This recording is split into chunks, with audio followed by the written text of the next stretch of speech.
ရောက်ခမကချွေးမရဲ့အဝတ်လဲခန်းကိုဖျက်ဆီးပစ်လိုက်တယ်။သူမကိုဒီအတိုင်းနင်းချလို့ရမယ်ထင်နေတာဒါပေမဲ့နောက်ဆုံးမှာတော့နောင်တအကြီးကျယ်ရသွားခဲ့ရတယ်။စောက်ခင်ခရီးသွားနေတော့ကင်မရာကိုဖွင့်ကြည့်လိုက်ချိန်မှာပဲအလန့်တကြားဖြစ်သွားခဲ့ရတယ်။စိတ်ကြိုက်လုပ်ထားတဲ့ဗီဒီယိုကြီးကအစိမ့်စိမ့်အဆုပ်ဆုပ်ဖြစ်နေပြီးဒစိမ့်ပါအိတ်တွေပိုးတဲ့အဝတ်စားတွေနဲ့ရတနာတွေကဖုံတွေအပိုင်းအစတွေပေးပွားပြီးကျန်းပြင်ပေါ်မှာပြန့်ကျဲနေခဲ့တယ်။ချွေးမပစ္စည်းဆိုတာလင်းယောက်ျားမိသားစုပစ္စည်းပဲ။ငါသမီးမှာဒီမှာနေဖို့အပြည့်အဝအခွင့်အရေးရှိတယ်။အတုံးမကျတဲ့ဒီအမိုက်တွေကိုအကုန်လွှင့်ပစ်စမ်းလို့ရောက်ခမဖြစ်သူကအော်ဟစ်ဆူပူပြီးပြဿနာရှာခဲ့တယ်။စောက်ခင်ကဖြစ်ပျက်သမျှကိုတိတ်တဆိတ်ဗီဒီယိုရိုက်ထားလိုက်တယ်။ယောက်ျားဖြစ်သူဝမ်ဂျင်ရဲ့မျက်နှာပြောင်တိုက်တတ်တဲ့အကျင့်ကိုသူမကောင်းကောင်းသိတယ်။ဝမ်ဂျာယန်ကသူ့အမေနဲ့ညီမဘက်ကပဲအမြဲပါလေးရှိတာ။ဒီတိုက်ခန်းစရန်ငွေ80%ကိုစုခိမိသားစုကစိုက်ပေးထားတာဖြစ်ပြီးပြင်ဆင်စရိတ်ကလည်းသူမရဲ့3နှစ်စာစုဆောင်းငွေတွေဖြစ်တယ်။ဒါပေမဲ့ရောက်ခမမိသားစုအတွက်တော့သူမကအမြဲတမ်းသစိမ့်တစ်ယောက်ပဲ။ဝမ်ဂျင်အလောက်ကပြန်လာပြီးအဝတ်လဲခန်းပျက်စီးနေတာကိုမြင်ပေမဲ့သူ့မိကိုတခွန်းမှမဆူခဲ့ဘူး။အဲ့ဒီအပြင်စောက်ခင်စီမက်ဆေ့ချလန်းပို့သေးတယ်။စောက်ခင်ကအေးလေလို့ပဲပြန်ပြောပြီးချက်ချင်းပဲအိမ်ချမ်းမြေအကျိုးဆောင်စီဆက်သွယ်လိုက်တယ်။ဟဲလိုကျမမှာတိုက်ခန်းတစ်ခန်းရှိတယ်။အရေးပေါ်ဈေးပေါ်ပေါ်နဲ့ရောင်းချင်လို့ပါတစ်စက်ရက်အတွင်းရောင်းဝယ်ပြက်ဖြတ်ချင်ပါတယ်။2ရက်တောင်မပြည့်သေးဘူး။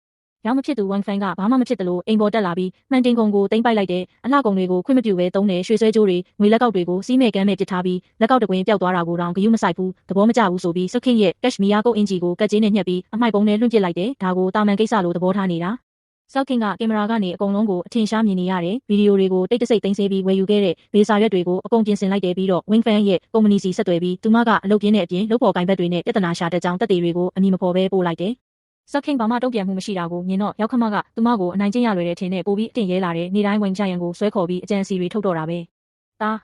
ဒါကိုမင်းနဲ့အမေပဲသိရမယ်။မင်းမိမကိုဘလို့နီးနဲ့မှမသိစေနဲ့တိုက်ခန်းကမင်းနာမည်ပေါက်ဖြစ်သွားရင်ငါတို့ဘာမှကြောက်စရာမလိုတော့ဘူး။အမေပြောသလိုလုပ်ပိုင်ဆိုင်မှုအားလုံးကိုမင်းနာမည်ပြောင်းပစ်လိုက်အဲ့ဒါဆိုသူငါတို့ကိုဘာမှလုပ်လို့မရတော့ဘူး။ဒါပေမဲ့အမေနဲ့သားရဲ့အကြံစီအားလုံးကိုစုခင်ကြိုတင်ဝတ်ထားခဲ့တဲ့အတန်ဖန်းဆက်ကနေအကုန်မှတ်တမ်းတင်ပြီးသွားတယ်။ပိုဆိုးတာကရောက်ခမကစုခင်ရဲ့အိတ်ခန်းတစ်ခုလုံးကိုမှွေးနှောက်ပြီးဘန်ကတ်တွေနဲ့အငွေစာအုပ်တွေကိုရှာဖွေခဲ့တယ်။မိသားစုအမွေဖြစ်တဲ့ကြောက်စိမ့်လက်ကောက်ကိုတောင်အပေါင်ဆိုင်ကိုယူသွားပြီးဈေးဖြတ်ခိုင်းခဲ့သေးတယ်။ခိုးရောက်ဖို့ကြံစီနေတာဝမ်ဂျိုင်ကဒါကိုသိပေမဲ့မတားတဲ့အပြင်လှုပ်ဝက်ပေးဖို့ကူညီခဲ့တယ်။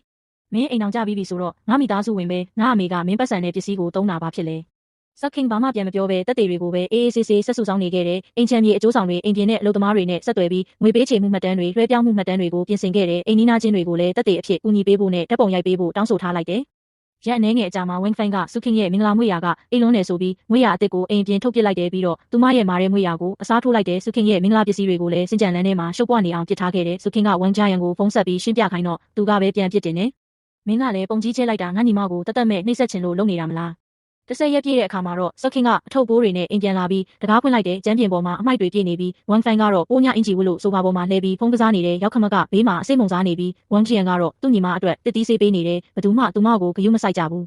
ဟဲ့သွာ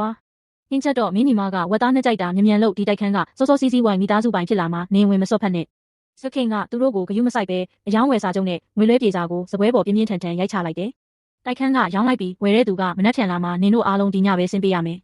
ဝမ်ဂျိုင်ကဒေါသတကြီးနဲ့စပွဲကိုထုတယ်ရောက်ခမကတော့ကျန်းပြင်ပေါ်ထိုင်ချပြီးငိုယိုအော်ဟစ်ကစခင်ကိုကျေးဇူးမတိတတ်တဲ့သူဆိုပြီးပြဿနာရှာတော့တယ်ဝင်းဖန်လည်းထရက်ပြီးစခင်ကိုလက်ညှိုးထိုးကမောက်မာရိုင်းဆိုင်စွာဆဲဆိုအော်ဟစ်ခဲ့တယ်စခင်ကတီငိမ့်ပဲဖုန်းထဲကအတန်ဖိုင်တစ်ခုကိုဖွင့်ပြလိုက်တယ်မဝင်းဖန်ရှင်နဲ့ကျွန်တော်သားမင်္ဂလာဆောင်မဲ့ကိစ္စကိုကျမတို့မိသားစုတေချာစဉ်းစားပြီးပါပြီမင်္ဂလာပွဲကိုဖျက်သိမ်းဖို့ဆုံးဖြတ်လိုက်ပါတယ်နားလည်ပေးလိမ့်မယ်လို့မျှော်လင့်ပါတယ်အကောင်းဆုံးလမ်းခွဲကြတာပေါ့မဖြစ်နိုင်တာငါမင်္ဂလာပွဲစောက်ခင်ကစိတ်မလှုပ်ရှားပဲငင်းွယ်လို့မရတဲ့တက်တွေအားလုံးကိုထုတ်ပြလိုက်တဲ့ဗန်မှတ်တန်းတွေအရသူမမိသားစုကစရန်ငွေ80%ပေးချေခဲ့တာဖြစ်ပြီးလင်းယောက်ျားမိသားစုက20%နဲ့အိမ်ပြင်စရိတ်အချို့ပဲစိုက်ခဲ့တာအလုပ်သမားတွေနဲ့အိမ်နီးနားချင်းတွေကလည်းအိမ်ပြင်စရိတ်ကိုသူမတအူးလဲပေးချေခဲ့တာလို့အတည်ပြုပေးတယ်အတန်ဖန်းဆက်ထဲကလျှို့ဝှက်ကြံစီနေတဲ့အတန်တွေကြောင့်အိမ်ချမ်းမြေအကျိုးဆောင်တဲ့အိမ်နီးနားချင်းတွေကခေါင်းခါရမ်းကြရတယ်။နောက်ဆုံးမှာတော့ရောက်ခမဖြစ်သူလက်ကောက်ကိုတဲ့တက်တွေနဲ့ဝမ်ဖန်ကသူမပစ္စည်းတွေကိုဖျက်ဆီးခဲ့တဲ့တက်တွေကိုထုတ်ပြလိုက်ပြီးအခုချက်ချင်းမစင်းရင်ရဲခေါ်မယ်လို့ပြောလိုက်တယ်။အဲ့ဒီအချိန်မှာပဲဝမ်ဖန်စီကိုကုမ္ပဏီကဖုန်းလာပြီးအလုပ်ကနေချက်ချင်းထုတ်ပယ်လိုက်တဲ့အကြောင်းရင်းကတော့အကျင့်စာရိတ္တမကောင်းမှုနဲ့အဖွဲ့အစည်းကိုထိခိုက်စေမှုကြောင့်ဖြစ်တယ်။အဲ့ဒီအချိန်မှာဝမ်ဖန်ကတယောက်လုံးဝပြိုလဲသွားခဲ့ရတယ်။သူတို့၃ယောက်စလုံးမောက်မာမှုတွေပျောက်ဆုံးသွားပြီးထင်ရှားတဲ့တက်တွေကြောင့်ပစ္စည်းတွေသိမ်းပြီးအဆက်တကွဲဆင်းသွားကြရတော့တယ်။ဝမ်ဖန်ကစုရပတ်သက်မှုရောအလုပ်ပါဆုံးရှုံးခဲ့ရပြီးနာမည်ပြတ်သွားတာကြောင့်ဘယ်သူမှအဖက်မလုပ်ကြတော့ဘူးဝမ်ဂျင်ယန်ကတော့ညကန်းဖြစ်ပြီးအကွက်ချတွက်ချက်တတ်တဲ့သားတစ်ယောက်အဖြစ်ဆွေမျိုးမိတ်ဆွေတွေရဲ့အနှိမ်ခံဖြစ်ခဲ့ရကသွားလေရမှာအပြောခံနေရတယ်ရောက်ခမကတော့လောဘကြီးပြီးလူညစ်လုပ်ခဲ့တာကြောင့်အိမ်မဲဖြစ်ပြီးသူများအိမ်မှာကတ်နေရကနေတိုင်းနောက်ကျမှရတဲ့နောင်တတွေနဲ့ဖြတ်တန်းနေရတယ်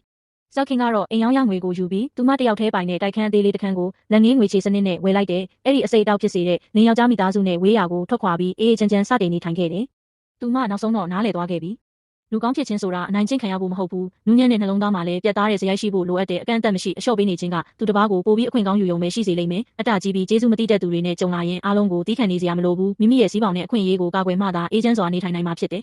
လူဘဝမှာသူတစ်ပါးနေရာကနေစာနာပေးတတ်ဖို့အပြန်အလှန်လေးစားဖို့နဲ့ရိုးသားစွာတုံ့ပြန်ဖို့လိုအပ်တယ်လောဘဇောတိုက်ပြီးအကွက်ချတွက်ချက်နေသူကတော့နောက်ဆုံးမှာဘာမှမကြံပဲဆုံးရှုံးရမှာပဲဖြစ်တယ်